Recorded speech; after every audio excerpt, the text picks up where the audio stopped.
Hey, welcome back to 10 and 2.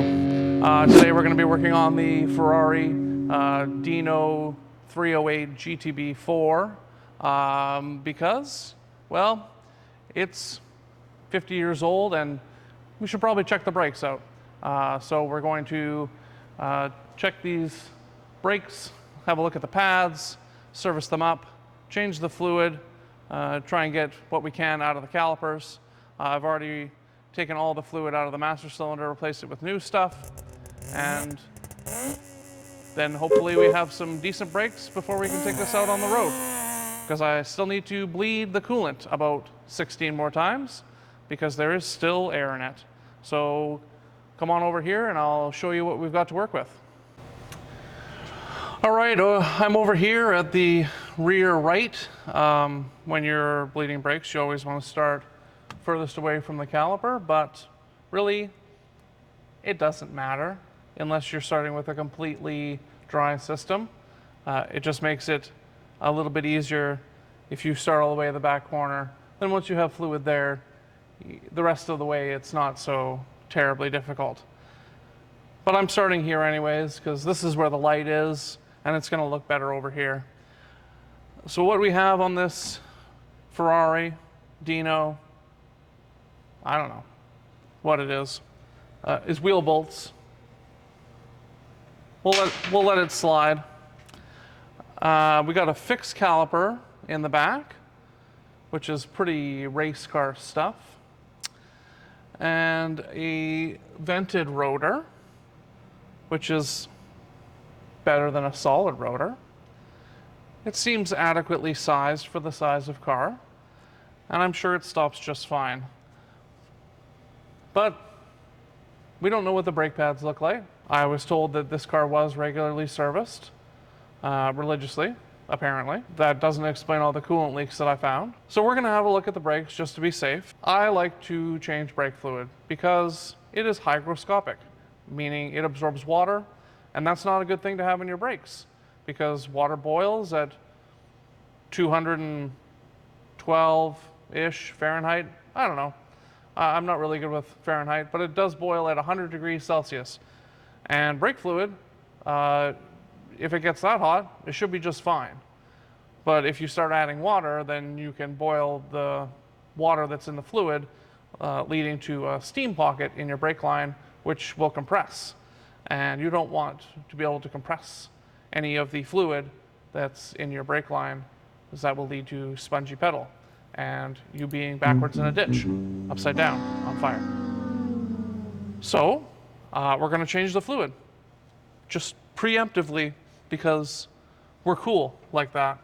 And when you're dealing with a older caliper, the bleeders can get stuck. Sometimes it's a good idea to gently, notice the small hammer, just give the bleeder a couple little, hey, how you doing? Let's try to break the threads loose a little bit. And then, you know, don't get out the 3/4 inch breaker bar and all the adapters to go down to an 8mm just to get it on there and bust that thing loose. No, you want to moderately apply your force, a small ratchet, a small wrench, and just put it on that bleeder real gentle like, and hopefully it just comes loose.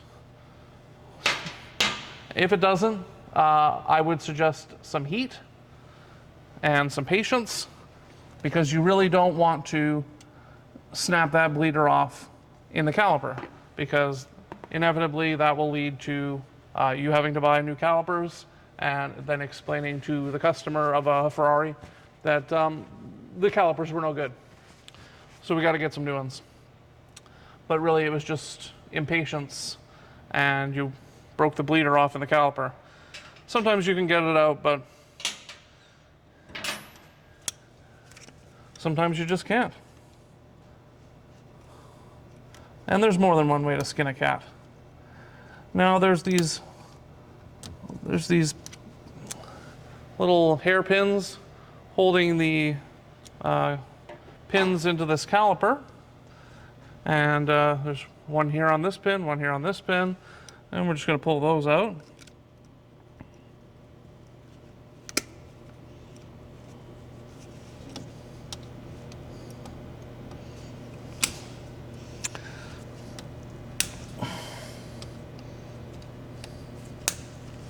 Maybe.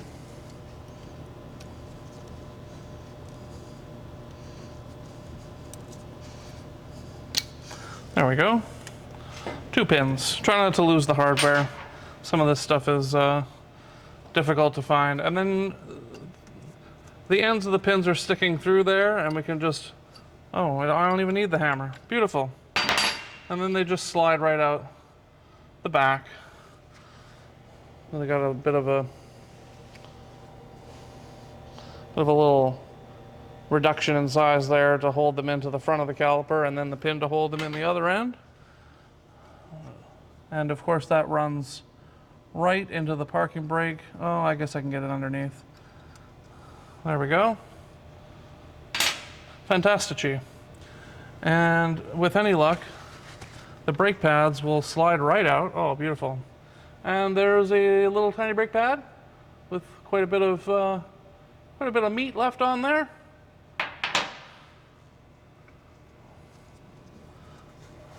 Well, the other one doesn't want to just slide right out though, right? Eh, it'll come.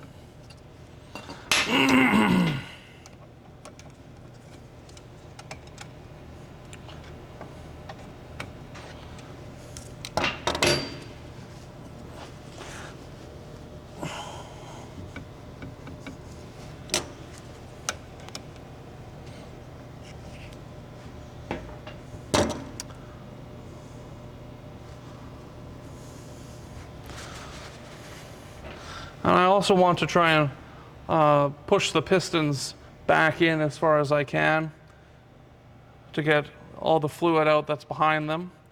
And then we can get some new stuff pumped back in there. That doesn't want to go anywhere. Where can I pry here?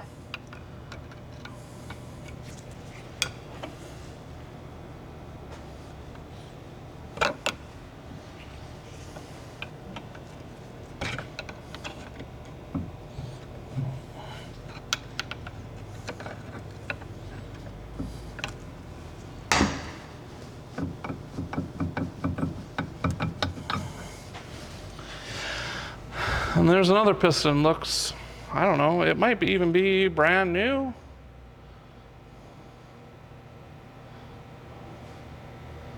Generic replacements from ATE. Oh, you don't want to mix these up because you know they get worn in and they mate to the rotor surface. And you don't want to mix them up because then you could introduce some noise that you don't really want. So we'll just try to remember that the shiny one goes on the inside and the not so shiny one goes on the outside. And then you want to have a look and make sure that the piston seals on the caliper aren't leaking or anything. There's not a bunch of weird buildup in there. And what I like to do for my brake surfaces is I like to take my wire brush and just hit the whole pad with the wire brush, get any loose stuff off of there.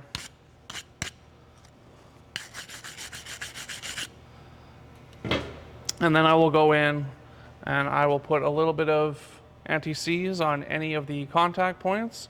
I probably will omit it on the piston contact points, but here on the edges, where the pad is always just ever so slightly moving back and forth, that would be a good idea to get just a little kiss of some never seize on there, just to make it nice.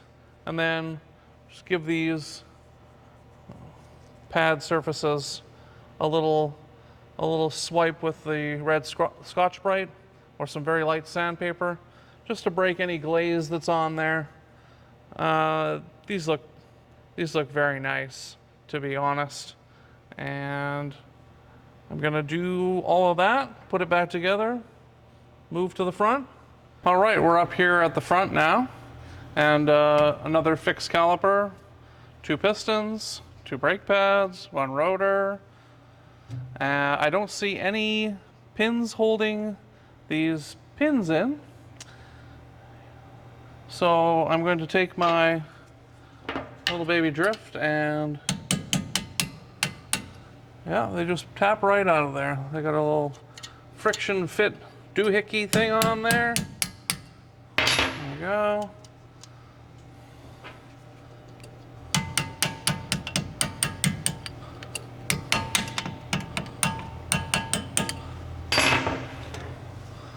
And hopefully these will just slide out. Hey! Well, this spring sits on there, is held underneath by the pins, and puts a little bit of pressure on the pins so they don't slide, also on the pads so they don't squeal. You can see right where the pads are sitting. And 1 pad, and voila. Looks like it's pretty good. In the back I didn't notice any, but in the front is where you want to really check on the surface here.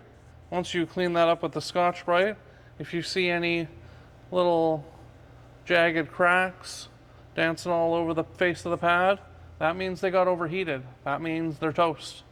Throw them away. Buy new ones. These ones, however, look just fine. I think they'll clean up nicely. And I have one other thing I wanted to show you on this. Something I found when I was trying to turn this caliper out towards the camera for you to see. Da-da-da-da-da. Can you see it? Right here? Yes, okay, right there. Watch right there. See that? Hear that? That is a worn out inner tie rod. And hopefully it's not too terrible to replace like some of the ones I've replaced before. Okay, well I'm at the left front now. I haven't taken the wheel off, I haven't loosened the bolts. And now when I'm doing this, I'm also trying to check all the suspension components at the same time. That way I can just check that off my list and give this a little shake side to side. No play, up and down. Nothing to speak of really, and you keen observers out there may have already seen that these tires are, well, they're toast. There's the wear bar right there, connecting those 2 tread blocks together. Yeah, they're not long for this world. They're very cracked, and they need to be replaced. I'm not entirely sure what the date is. I don't recognize that code, but these are a weird size. They're a 220, 55, VR 390. Now, of course, the Italians, they don't use inches. 390 is 15.3 inches. So, not going to find any tires at your local shop for those. So those will have to be ordered online somewhere or through some specialty shop. And this is the brake fluid that I collected from the other side. Not too dirty, a little bit brown, which is a good indication that somebody has replaced it at some point in time. I didn't find anything strange or seized. I just have to do this side now, and hopefully I won't find anything else.